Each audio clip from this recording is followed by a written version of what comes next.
태풍 하기비스가 일본 열도를 강타해 30여 명이 숨지거나 실종됐습니다. 최고 1000mm 넘는 물폭탄이 쏟아지면서 후쿠시마 원전 오염수가 샌다는 경보가 울리기도 했습니다. 당정청이 특별수사부를 축소하는 등의 검찰 개혁안을 내일 발표합니다. 휴일에 열린 당정청 회의에서 조국 법무부 장관은 검찰 개혁을 이번에는 끝을 봐야 한다고 했고, 한국당은 조국 구하기용 가짜 검찰 개혁이라고 반발했습니다. 조국 장관의 부인 정경심 교수가 소환 17시간 만에 귀가했습니다. 검찰은 구속영장 청구 여부를 고심하고 있는데 왜 고심하는지 영장 발부 가능성도 짚어봅니다. 강원도 철원에서 발견된 멧돼지 폐사체에서 이틀 연속 돼지열병 바이러스가 검출됐습니다. 정부는 야생 멧돼지를 잡기 위해 집중 사냥 지역에서는 총기 사용을 허용하는 등의 긴급 대책을 내놨습니다.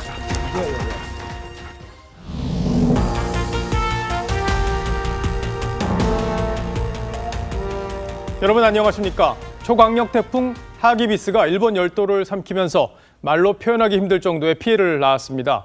무려 1000mm가 넘는 폭우가 내렸는데 좀 더 피부에 와닿는 단위로 환산해보면 비가 1m 넘게 내린 겁니다.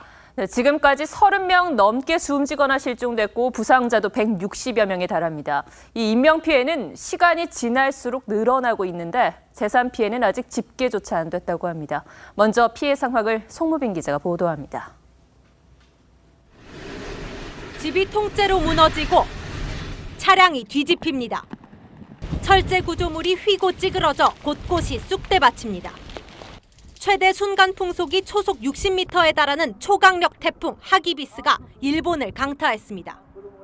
현재까지 사망자와 실종자가 30명 넘게 집계됐습니다. 부상자도 160여 명에 이르는 등 인명피해도 잇따르고 있습니다. 특히 수도권과 도호쿠 지방을 중심으로 내린 기록적 폭우가 피해를 키웠습니다. 河川の氾濫が相次ぐなど記録的な大雨になりました。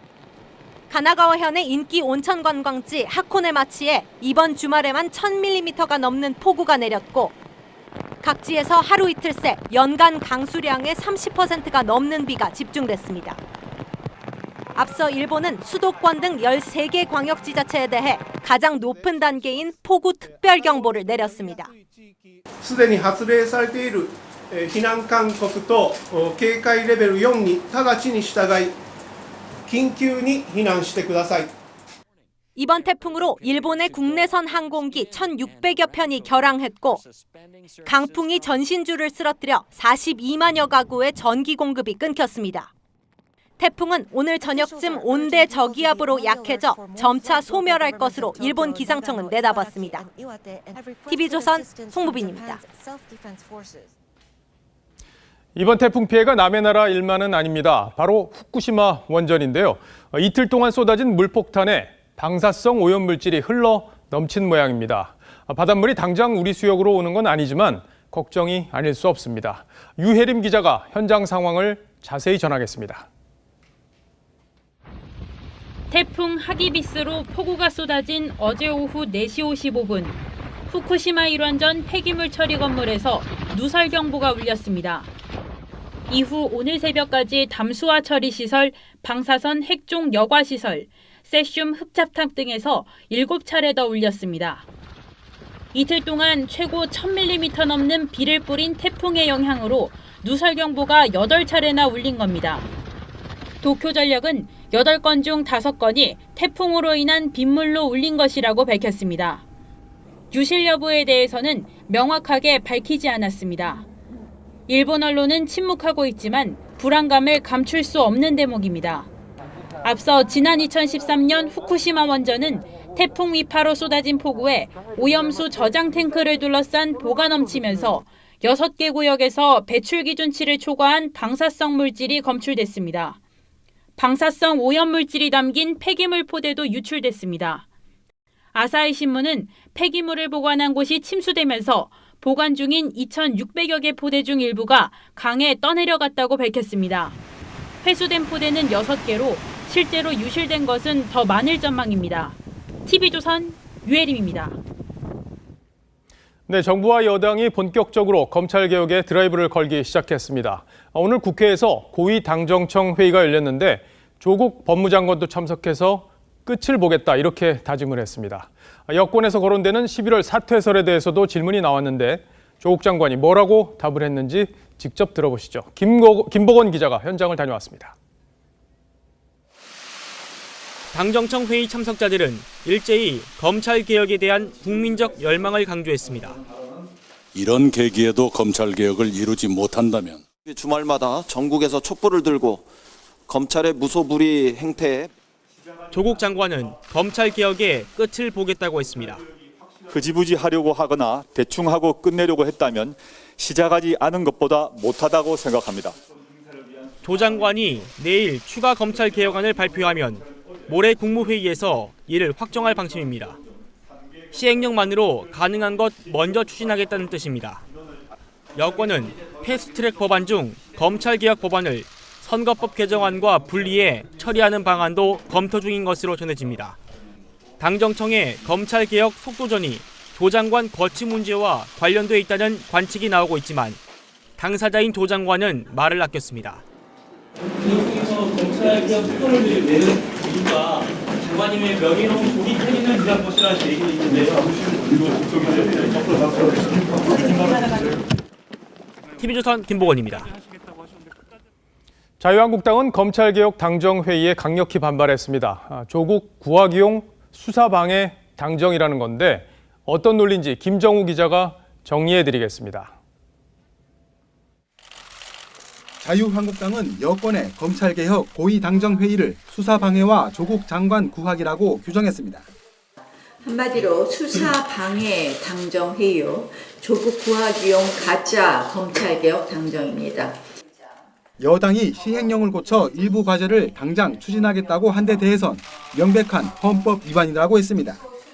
공수처 설치는 대통령 마음대로 하는 검찰을 만들겠다는 것이라며 이 시점에 공수처 법안을 밀어붙이는 건 조국 장관 관련 수사도 모조리 가져갈 수 있기 때문이라고 주장했습니다.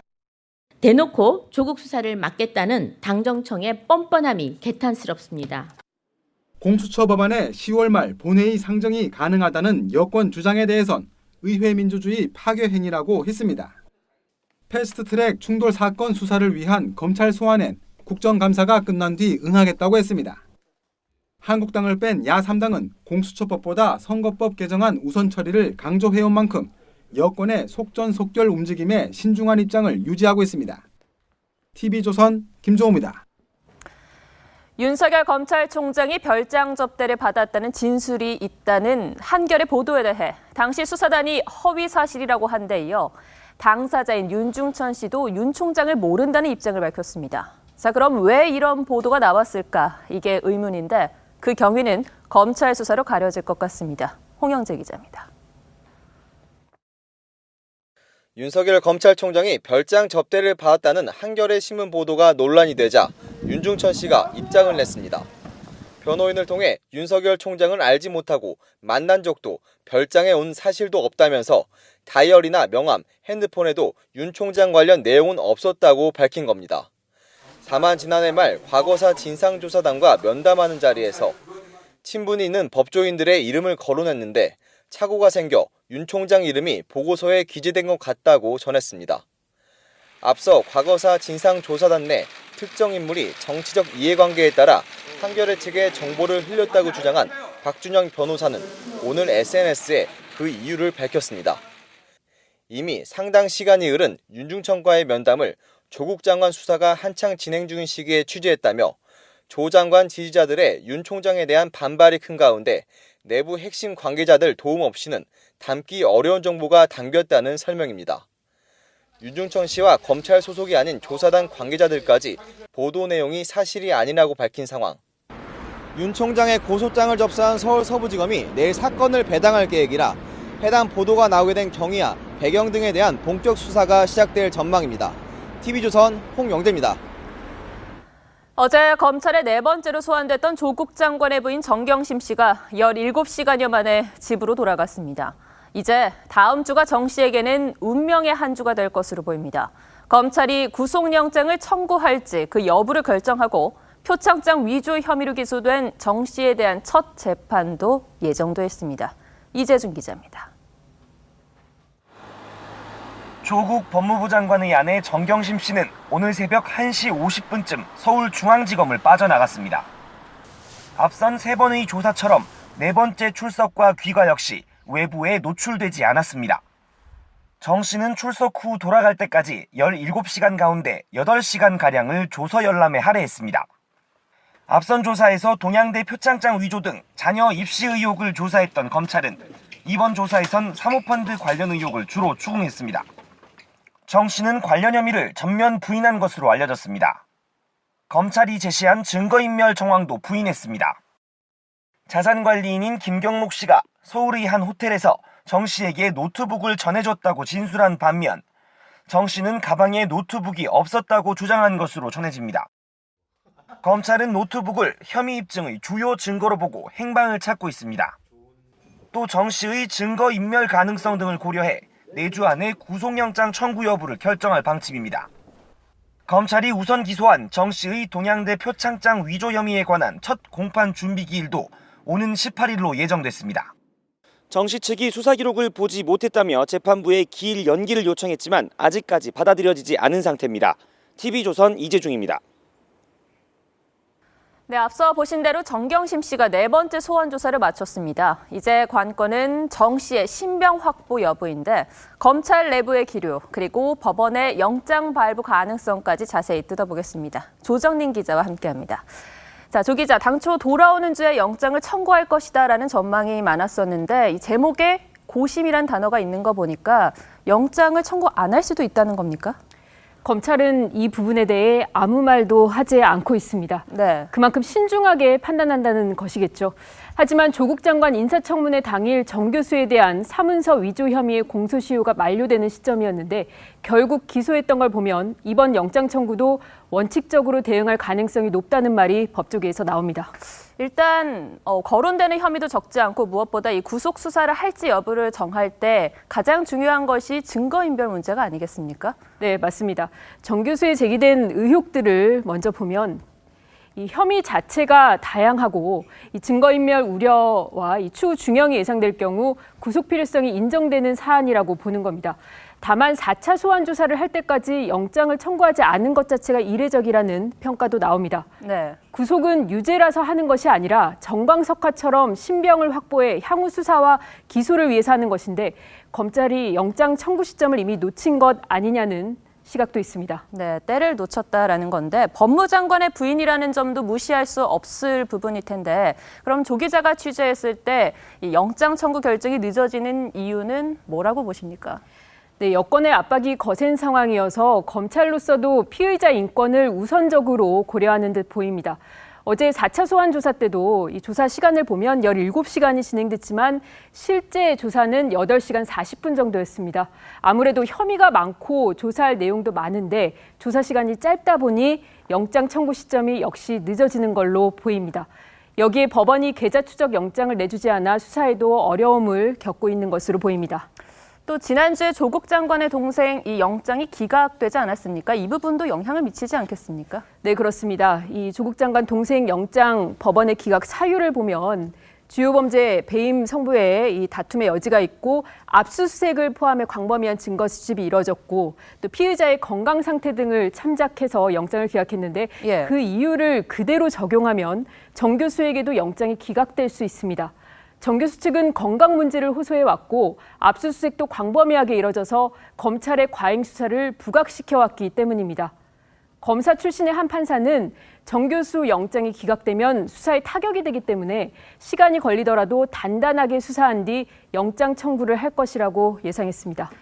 네, 영장 청구도 고심하는 단계이긴 합니다만 법조계에서 이 영장 발부 가능성을 어떻게 보고 있는지도 참 궁금한데 어떻습니까? 네, 한 법관에게 이를 물었더니 조국 사건을 놓고 국민 사이에 의견 대립이 있는 것처럼 판사들 사이에서도 의견 대립이 있을 것 같다는 답을 했습니다. 예. 형사소송법 제70조 구속 사유를 한번 살펴보면 법원은 이 구속영장을 발부하는 데 있어서 증거를 인멸할 염려가 있는 때 그리고 범죄의 중대성을 주요 판단 기준으로 보고 있습니다. 쟁점은 사모펀드 의혹입니다. 중앙지법의 한 판사는 사모펀드 의혹과 관련해 검찰이 혐의를 충분히 소명할 정도의 수사 결과를 확보했느냐가 영장 발부의 핵심 변수가 될 것이라고 말했습니다. 결국 검찰이 정 교수의 증거인멸 교사 의혹과 사모펀드 의혹을 얼마나 입증할 수 있을지 그 부분을 지켜봐야 할 것 같습니다. 네, 다음 주 영장 청구 가능성이 있다고 하니 한번 잘 지켜봐야겠네요. 조 기자 잘 들었습니다.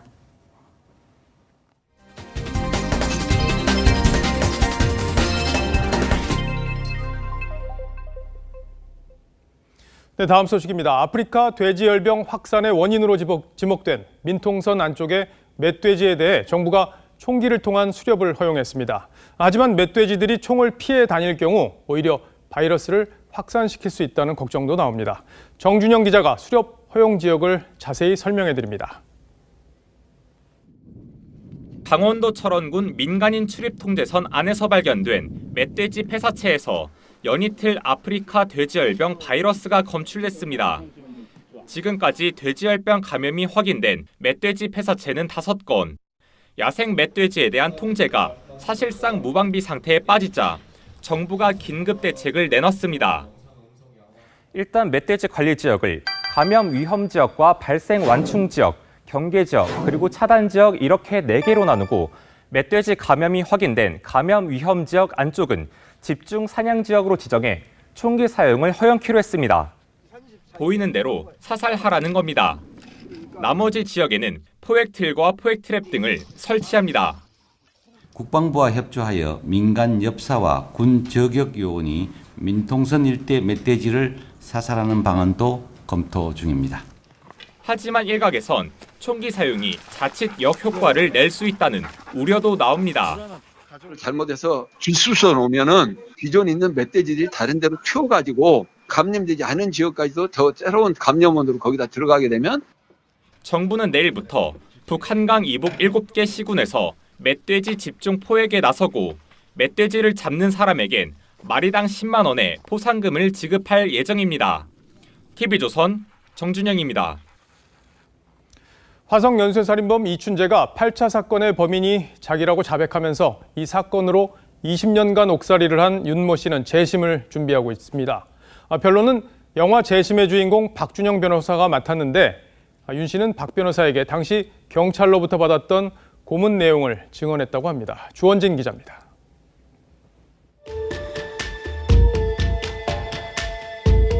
윤 씨의 재심은 익산 약촌오거리 택시기사 살인사건 등 재심에서 잇따라 피의자 무죄를 이끌어낸 박준영 변호사가 맡았습니다. 박 변호사는 지난 11일 청주에서 윤 씨를 처음 만났습니다.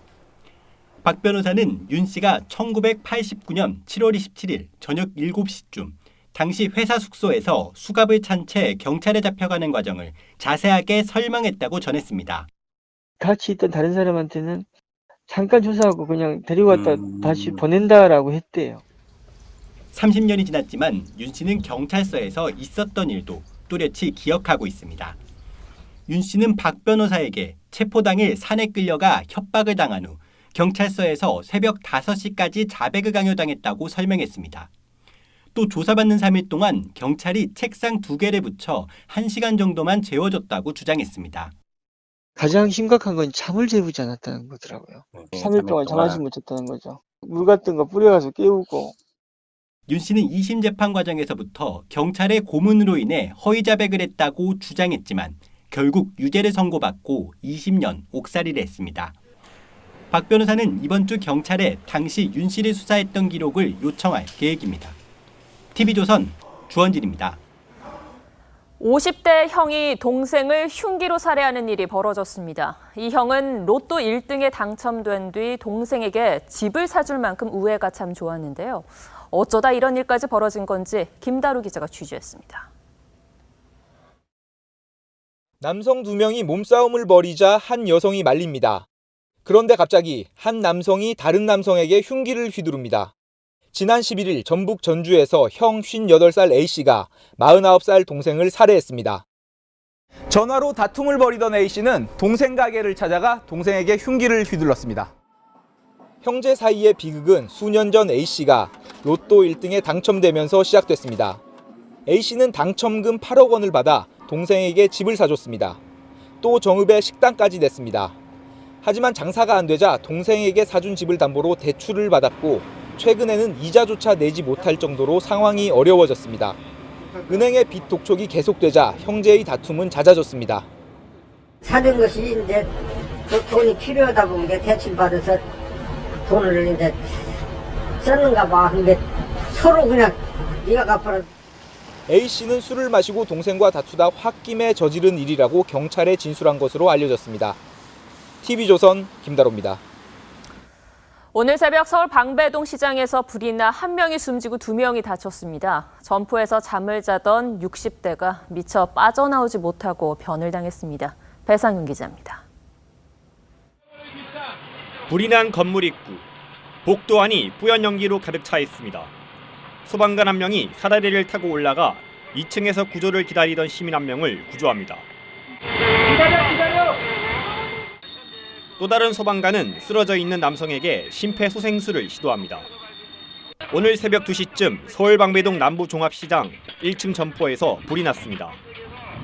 갑자기 이게 얼핏 사라져. 전화가 됐으니까 아주 쾅 소리가 났어. 무너지는 소리가. 이 사고로 점포에서 잠을 자던 에어컨 수리기사 64살 신모 씨가 숨지고 2명이 다쳤습니다. 평소 4평 남짓한 점포에서 생활하던 신 씨는 오늘 새벽에 잠이 들었다가 불길을 피하지 못한 것으로 보입니다. 뒤늦게 불이 난 사실을 안 신 씨는 외부에서 잠겨있는 셔터문 쪽으로 피하는 바람에 탈출하지 못했습니다. 경비실 바로 옆에가 경비실이 탈출하는 데는 열쇠가 열려 있었고 글로 와야 되는데 반대쪽으로 나간 거예요. 이번 화재로 점포 6곳이 불에 타는 등 시장 상인들이 큰 피해를 입었습니다. 경찰과 소방당국은 전기 문제로 불이 난 것으로 보고 내일 합동 감식을 진행하기로 했습니다. TV조선 배상윤입니다. 의사도 아닌데 병원을 차리고 무면허로 진료하다가 적발된 건수가 최근 5년간 13만 건에 달하는 것으로 나타났습니다. 그런데 이 수치는 현장 조사를 통해서 나왔다는 걸 감안한다면 실제 무면허 진료는 훨씬 더 많겠죠. 환자의 생명을 위협하는 범죄인데도 처벌 강화나 대책은 논의조차 못하고 있습니다. 이유진 기자입니다. 충북 청주에 있는 한 한의원. 간판과 건물을 그대로 둔 채 지난 2017년 돌연 문을 닫았습니다. 의사 면허가 없는 사람이 뭐 이렇게 했다 이렇게 나왔던 것 같아요. 한의사 면허도 없이 환자를 진료한 게 적발된 겁니다. 허위 진료 건수만 2만 1000여 건. 건강보험공단이 지급한 보험료만 5억 원이 넘는데 환수된 돈은 100만 원 남짓에 불과합니다. 인천의 한 비뇨기과 의원은 의사가 아닌 사람이 의사 행세를 하다 들통나는 등 지난 5년간 건보공단의 무면허 무자격자 진료로 적발된 건수는 약 13만 건에 달합니다. 부산에선 의료기기 회사 영업사원의 대리수술로 환자가 숨지는 등 생명권이 위협받는 경우도 비일비재하지만 복지부는 실태 파악조차 하지 않고 있습니다. 복지부는 관련 내용에 대해서 정확한 통계 자료를 내놔라. 진상을 정확히 알아야 처방을 내릴 거 아니겠습니까? 그렇게 솜방망이 처벌로 자격정지 몇 개월 이렇게 그치다 보니까 복지부가 만들겠다는 무자격 의료행위 근절을 위한 협의체는 아직 시작도 못한 상황. 의료인과 의료기관에 대한 처벌을 강화하는 법안도 국회에서 잠자고 있습니다. TV조선 이유진입니다. 이제 김장철이 다가오는데 배추가 금배추가 됐습니다. 가을 태풍 3개가 연이어 한반도를 덮치면서 배추와 무 농사를 망친 농가들이 많기 때문인데요. 가격이 예년보다 2배 가까이 급등했습니다. 권효민 기자가 현장을 돌아봤습니다. 경기도 고양시의 한 배추 농가입니다. 태풍이 지나갈 때마다 시든 배추를 뽑아버리느라 진땀을 뺐습니다. 비가 많이 오면 지려서 죽어. 태풍에는 바람에 실려 찢어져 나가요. 그렇게 병든 애들은 다 버리셨어요? 버려야지 어떻게 해요. 방법 없잖아. 가을 태풍 3개가 연이어 훑고 간 강원, 호남 지역 배추밭은 쑥대밭이 됐습니다.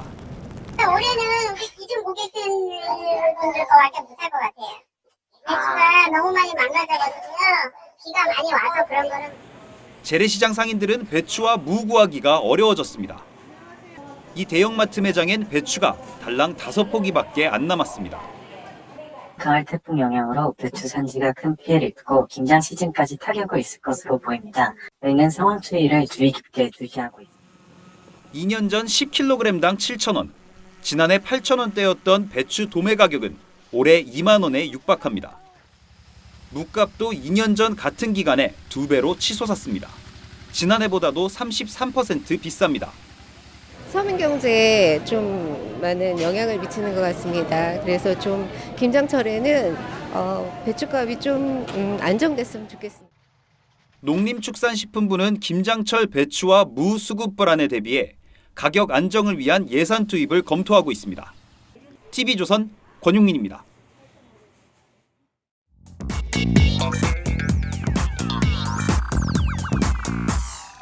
궁금한 뒷이야기를 들어보면서 물음표가 느낌표로 바뀌는 뉴스의 재구성, 뉴스야 시간입니다. 오늘은 정치부에 그냥 윤태훈 기자와 함께합니다. 어서 오십시오. 이제 제자리로 돌아온 것 같습니다. 예. 자, 첫 번째 물음표부터 살펴볼까요? 네. 자, 첫 번째 물음표는 조국 퇴로 열쇠, 정의당의 물음표를 찍어보도록 하겠습니다. 어제 저희가 뉴스야 시간에서 조국 장관이 사법개혁을 마무리하고 11월에 명예롭게 물러나는 방안을 여권에서 그리고 있다 이 얘기를 했었는데 여기에 정의당이 열쇠를 쥐고 있다. 그렇습니다. 앵커께서는 정의당의 지금 최대 현안이 무엇이라고 생각하십니까? 저한테 물어보시는 겁니까? 네, 질문 드리는 겁니다. 뭐 비례대표를 늘리는 거겠죠. 아무래도 정의당이 당 지지율에 비해서 의석수가 적으니까 그걸 늘리는 게 지금 패스트 트랙에 올라가 있지 않습니까? 그렇습니다. 바로 그 선거법 개정인데요. 지금 그 선거법은 4당 합의로 지금 패스트 트랙에 상정이 되어 있고, 그리고 정의당은 항상 선거법을 우선 처리하기로 합의했다는 것을 여지 강조하고 있습니다. 자, 먼저 그 목소리부터 듣고 돌아오겠습니다.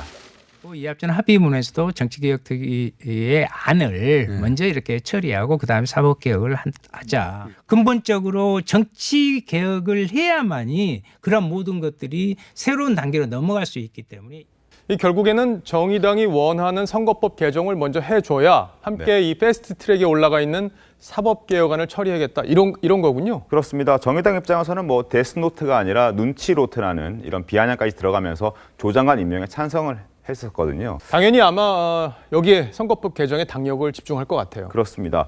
그런데 심상정 안이라는 이 선거법 개정안은 사실 그냥 통과되기는 사실 쉽진 않은 문제입니다. 정의당이 원하는 지금 선거법 개정안이 통과되기 위해서는 민주당, 그리고 민주평화당, 그리고 대한연대, 그리고 일부 바른미래당 의원들까지 찬성표를 받아야 됩니다.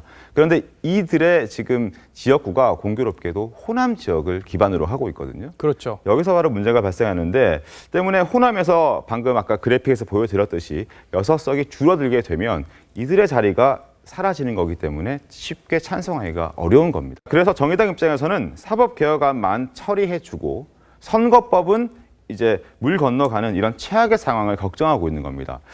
결국 선거법이 우선 처리되지 않으면, 다시 말해서 정의당이 동의를 하지 않으면 사법개혁 법안도 사실은 통과되기 어려운 상황입니다. 자, 심상정 대표의 목소리 듣고 오겠습니다.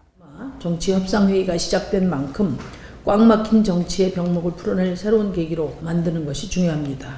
정의당은 많은 장애가 예상됩니다만 정의당도 지금 장애가 예상된다라는 표현을 한 걸 보면 어려움이 있을 거다 이렇게 좀 보고 있는 건데 결국에는 조 장관이 물러나려면 이 사법개혁을 마무리해야 되는데 이 키를 정의당이 쥐고 있는 게 맞긴 맞군요. 그렇습니다. 자, 이 상황에서 이제 검찰 개혁을 여당이 항상 우선적이라고 먼저 하자고 얘기하는 거 아니겠습니까? 지금. 그렇죠. 자, 이 부분은 공수처의 설치안을 보면 왜 먼저 사법개혁을 하자는지 알 수 있습니다. 예, 공수처 지금 관심사니까 한번 정리할 필요가 있겠네요. 네, 바로 첫 번째는 검경과의 관계인데요. 공수처가 검찰보다 우위에 있습니다. 예. 때문에 검경의 사건 이첩을 요구할 수 있는데, 이 얘기는 검찰이 수사 중인 사건도 공수처가 이첩을 요구하면 검찰은 이첩을 해줘야 한다는 이야기입니다. 그럼 지금처럼 조국 수사가 논란이 될 때 공수처가 있으면 그거 우리가 수사할 거야 이렇게 되면은 수사권을 넘겨받을 수 있다 이거군요. 그렇습니다. 지금처럼 여당의 주장대로 지금 검찰의 수사권이 남용하고 있다 이런 식으로 주장을 해서 이야기를 한다면 공수처가 검찰에게 사건을 이첩해달라 얘기를 할 수 있고 요구를 할 수 있고 검찰은 사건을 이첩해줘야 한다는 이야기가 됩니다. 자, 그리고 두 번째로 넘어가 보겠습니다. 자, 공수처장의 자격인데요. 15년 이상의 경력의 변호사와 변호사 자격이 있는 교수 이렇게 되어 있습니다. 이 얘기를 바꿔서 풀어서 해석을 하면은 판검사 출신이 아닌 민변 소속 그리고 친정부 인사를 임명할 수 있다는 이야기거든요. 세 번째로 가보도록 하겠습니다. 자, 공수처 검사의 자격을 한번 논해 볼 텐데요. 10년 이상 수사, 재판, 조사 경력 그리고 현직 검사 비중이 50% 이하. 이 부분입니다. 아, 그러니까 검사들 말고도 다른 인력으로 법조인으로 수사 인력을 채우겠다? 그렇습니다. 결국에는 각종 조사위와 특위 출신 그리고 민변 변호사로 절반 이상 구성이 가능하다는 이야기입니다. 아, 야당이 그래서 결국에는 이렇게 반대를 하고 있는 거군요. 그렇습니다.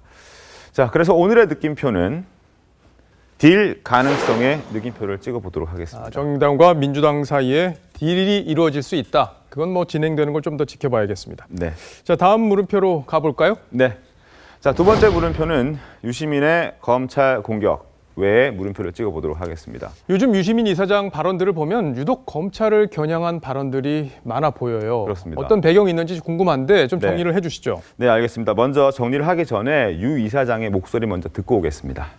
총칼은 안 들었지만 검찰이 난, 윤석열이 난 정성화 육군참모총장한테 대든 신군부랑 비슷한 정서라니까요. 지금 검찰이.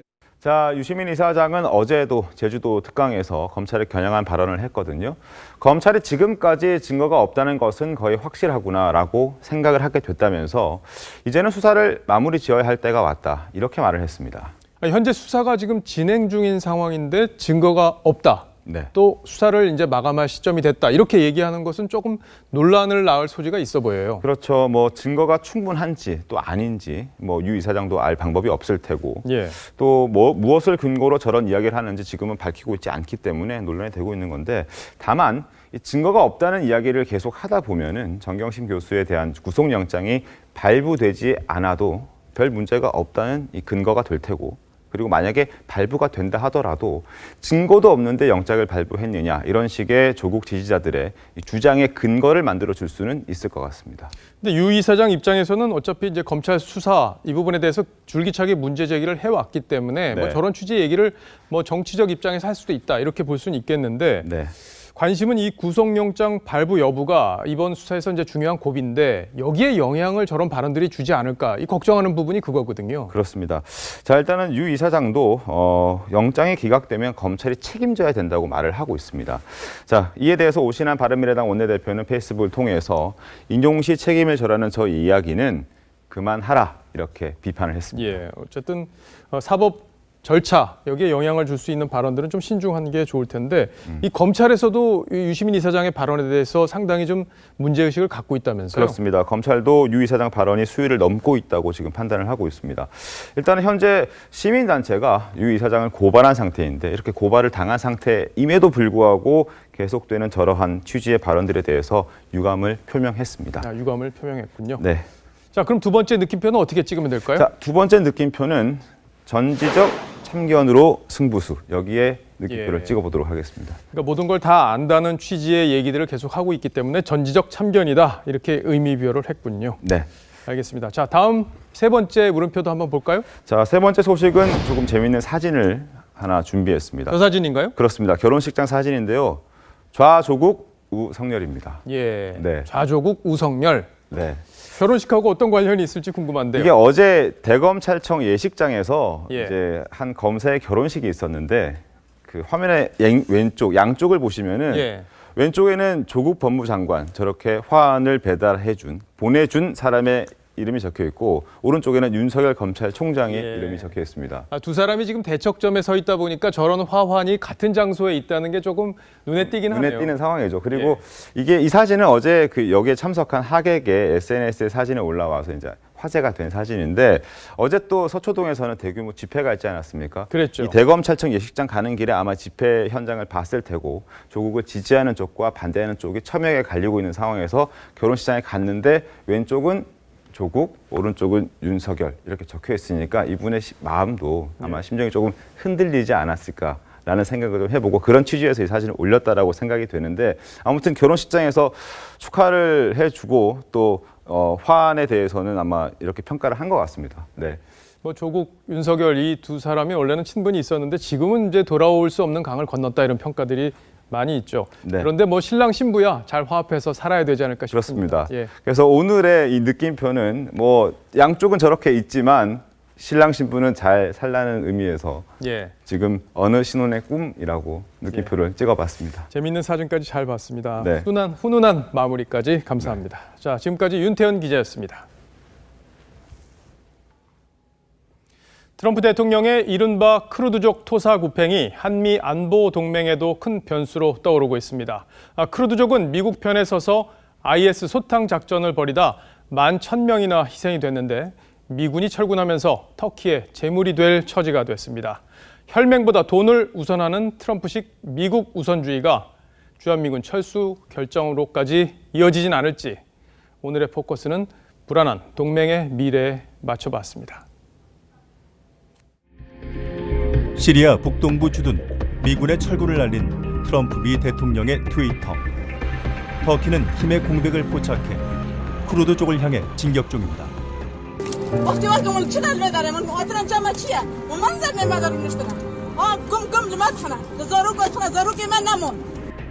쿠르드족은 미국의 IS 격퇴전에 참여했습니다. 사상자 3만 5천여 명이란 엄청난 희생을 치렀습니다. IS전에서 공을 세우면 미국이 독립을 지원해 줄 것이라 믿었던 것이죠. أحداث اشتباك بيننا وبين إرهاب داعش وتسبب لي في مرمية 23 في بتر في يدي اليسرى. 하지만 트럼프 대통령의 관심은 오로지 미국이었습니다. They didn't help us in the Second World War. They didn't help us with Normandy as an example. 미국 내 여야 모두 비난을 쏟아내고 He has demonstrated once again to the world and to our allies that we are not a trusted ally. 세계 언론이 의구심을 품고 있습니다. 이스라엘 유력지는 칼이 우리 등 뒤에 있다. 오직 우리 자신만 믿어야 한다고 했고 독일 슈피겔은 세계에 재앙을 퍼뜨리는 트럼프의 탄핵은 전 세계에 절실하다고 했습니다. 돈부터 따지고 보는 트럼프의 가벼운 동맹관.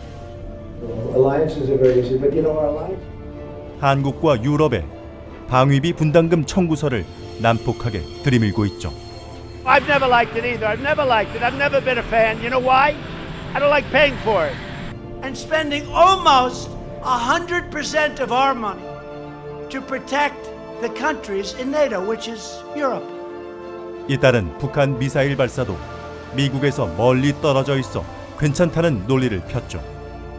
시리아 철군과 똑같은 일을 주한미군에 적용 못할 이유가 없다는 전문가들의 우려는 그래서 나옵니다. 한미 분담금 협상 결렬 시 미군 철수가 현실화할 수 있다거나 시리아에서의 뜻 일방적으로 철수를 결정해버릴 것이라고 말합니다. 재선과 탄핵, 자신의 앞가림에 바쁜 트럼프에게 대북 외교는 거칠일 뿐이란 경고가 나오고 있습니다. 뉴스 7 포커스였습니다. 오는 22일 열리는 나루히토 일왕 즉위식에 이낙연 총리가 참석합니다. 아베 총리와도 만날 수 있다는데 한일 관계의 회복을 낙관하기는 어렵다고 합니다. 이정현 기자가 그 이유를 정리해드립니다. 이낙연 총리가 나루히토 일왕 즉위식 참석을 위해 오는 22일 일본을 방문합니다. 23일엔 아베 총리가 주최하는 만찬에 참석할 예정이며 아베 총리와 별도 회담 가능성도 있습니다. 방일 기간 일본 측과 수출 규제 조치와 지소미아 종료 등 현안에 대한 의견을 교환할 것으로 보입니다. 문재인 대통령의 메시지를 직접 전달할 가능성도 있습니다. 이 총리는 앞서 지소미아 연장과 화이트리스트 배제 조치 철회 맞교환을 일본 측에 요구했지만 받아들여지지 않았습니다. 일본 정부가 한국에 대해 취했던 부당한 조치들을 원상회복하고 우리는 지소미아 종료를 재검토할 수 있다고 생각합니다. 문 대통령이 아닌 총리가 참석하는 데다 한일 간 입장차도 여전해 돌파구 마련이 쉽지 않을 전망입니다. TV조선 이정현입니다. 미국 LA 북동부 지역에서 대형 산불이 발생했는데 강풍 때문에 불길이 점점 더 확산되고 있습니다. 당국이 강제 단전 조치까지 취했지만 불이 주택가로 번지면서 인명피해도 늘었습니다. 유지연 기자입니다. 강렬한 화염이 도로변 숲을 집어삼킵니다. 소방관 천여 명이 불길과 사투를 벌이지만 바짝 마른 나무가 강풍의 불쏘시개 역할을 해 불길이 인근 주택가로 번지는 것을 막지 못했습니다. I saw all these embers flying towards my house. It was the scariest thing ever. Honestly, I started crying. 지난 목요일 미국 LA 인근 샌퍼난도밸리에서 발생한 산불이 확산돼 며칠 새 18제곱킬로미터 지역을 덮쳤습니다. 한 중년 남성이 불길 속에서 심장마비를 일으키는 등 3명이 숨지고 가옥 100여 채가 불에 탔습니다. 일부가 돌아오긴 했지만 주민 10만여 명이 집을 떠나 대피 중입니다. I wasn't expecting, to go back. This is the second time that it happened to us. 당국은 주 전역에 강제 단전을 집행하는 특단의 조치를 내렸지만 시속 80km의 고온 건조한 강풍 앞에선 속수무책이었습니다. 당국은 주말을 기점으로 바람의 방향이 바뀌면서 다소 잦아들 것으로 보고 진화에 총력을 기울이고 있습니다. TV조선 유지현입니다. 방탄소년단이 사우디아라비아에서 첫 공연을 성공적으로 마쳤습니다. 엄격하고 다소 보수적인 사우디에서 문화 개방의 첫 걸음으로 이 K-팝이 울려 퍼진 건데요. 히잡을 쓴 팬들이 BTS 이렇게 외치는 모습이 참 인상적입니다. 이루라 기자입니다. 방탄소년단을 상징하는 보랏빛 조명이 무대를 장식합니다.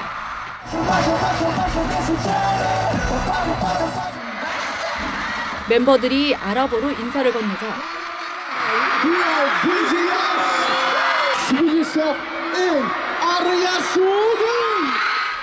스타디움을 채운 3만여 명의 팬들이 환호성을 지릅니다. 방탄소년단의 첫 사우디아라비아 무대이자 해외 가수로선 처음으로 선보인 스타디움 규모의 공연.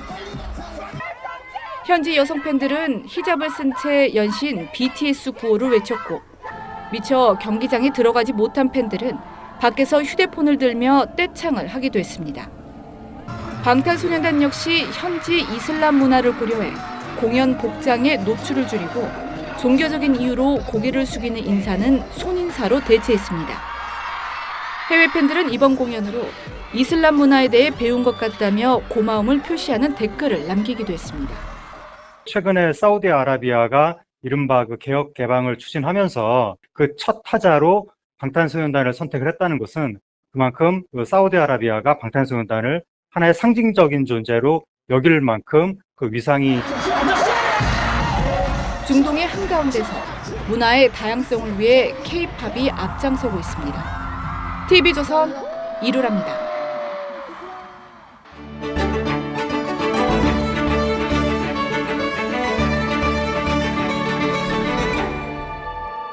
고문은 인간이 만들어낸 가장 잔인한 범죄로 꼽힙니다. 원하는 답을 얻기 위해 영혼까지 파괴하기 때문이죠. 고문 피해자들을 변호했던 고 이범열 변호사의 책에는 가해자가 제시하는 시나리오를 맞추기 위해 이렇게 필사적으로 노력하는 모습들이 묘사됩니다. 여기 도장을 찍으면 이제 끝나는 거야. 네가 말한 대로. 이제 끝이네요. 유시민 이사장의 감옥살이도 실은 고문 사건 때문이었습니다. 그는 1984년 서울대생들이 벌인 프락치 사건의 주모자 중 하나였죠. 민간인을 고문해 국정원 요원이라는 자백을 받아낸 사건이었습니다. 당시 판결문에는 물고문의 기록까지 등장합니다. 이 사건 조사 과정에서 유 이사장도 고문을 받습니다. 그가 맞지 않기 위해 적어냈다는 운동권 인사들의 명단은 정치권에서 논란을 낳기도 했습니다. 유 이사장은 조국 장관 딸의 표창장 위조 의혹이 불거진 직후 동양대 최성해 총장에게 전화를 걸었습니다. 본인은 부인했지만 최 총장은 그가 검찰에서 진술할 시나리오를 불러줬다고 말했습니다. 유시민은 자기가 시나리오 하나 다 만들어 왔더라고. 이랬죠? 유 이사장은 정경심 교수의 자산관리인인 김경록 씨에게도 시나리오를 제시합니다. PC 반출과 하드디스크 교체가 증거인멸이라고 인정하는 김 씨에게 자신의 생각을 강요한 건데 김 씨가 인정하면 정경심 교수는 증거인멸 혐의에 묶이게 됩니다. 유 이사장은 필요에 따라 작가와 기자를 오가며 조국 정국을 뒤흔들고 있습니다. 국민은 이번 사건의 진실을 원하지만 그는 지식인의 이름으로 만든 자신의 시나리오를 우리에게 강요하고 있는 건 아닌지요. 오늘 앵커가 고른 한마디는 유시민의 시나리오였습니다.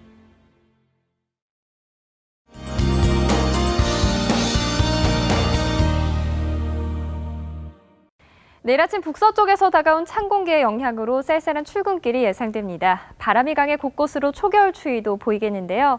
대관령은 아침 기온이 5도까지 떨어지겠고 충북 제천은 7도, 경북 봉화는 6도, 음성은 8도까지 내려가겠습니다.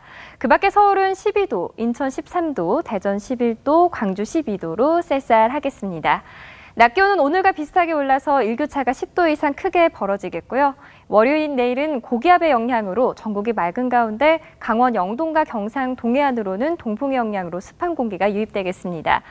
따라서 오후부터 가끔 비가 오는 곳이 있겠고요. 강원 영동은 10에서 40mm, 경상 동해안은 5에서 10mm, 강원 북부 산지로는 1cm 안팎의 눈이 내릴 가능성도 있겠습니다. 이번 주 화요일과 수요일 아침에는 서울에서도 기온이 한 자릿수까지 내려갈 전망입니다. 날씨였습니다. 오늘 뉴스7은 여기서 마칩니다. 저희는 주말 7시에 돌아오겠습니다. 시청해주셔서 고맙습니다.